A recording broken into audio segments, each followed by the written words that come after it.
a wonderful idea at such a time where everyone can make more use of it and everyone can benefit from it. And I'm also happy to have heard from all the useful insights from all the industry experts here.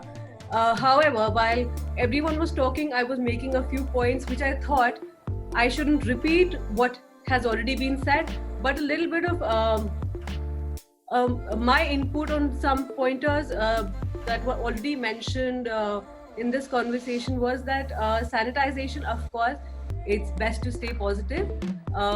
So yeah, negotiations, I would like someone's input. I will share mine first, and if someone has a different take on this, I would love to hear your inputs as well. I, for once, have took this decision before anyone did and went on my social media platforms and informed all of my brides who had already booked with me that the advance will be adjusted in whenever in the months to come, whenever we are in a better place and we start planning the weddings. Some did take it well, some did not. I just had one answer for them, that we're all of us are in this together, and it's bad time for everyone. And however, I've maintained touch with all of them. Apart from that, I've utilized this time to do something which I was very apprehensive about.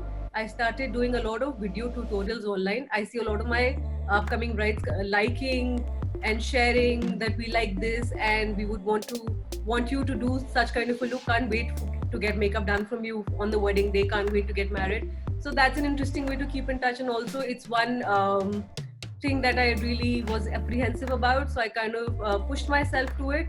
So this time has been helpful in utilizing and in pushing myself to do something which I really was scared of. I mean, tutorials and going online.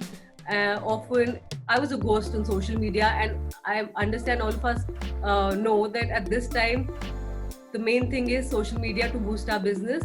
So I think I'm going to use up this time to become more present on my social media platforms. That is going to be helpful. And apart from that, I would like to highlight a little bit of trends in makeup and hairstyling, which again I was thinking during this free time, because clearly haven't been so free in last 11 years of my career now. I started off very young and I've never sat home for this long. It's been kind of depressing. There are days where you feel motivated, then there are days you really have to push yourself, but nothing else. But that's okay. We're all sailing in the same boat. That's perfectly all right. So highlighting what I was thinking was coming wedding season, because suddenly after so many months, people are going to come after a long wait and getting married and meeting people and celebrating. So I was thinking something very chirpy and happy in terms of makeup and hairstyling, also something very soft is all I kept thinking, with wispy hair, using a lot of flowers on your hair. I love that glass-like finish on the skin, so a lot of blush, because I think automatically when you put blush, your face starts looking happy. So I would like to incorporate a lot of that, and I'm going to utilize this time to practice more skills and get better at it. Thank you.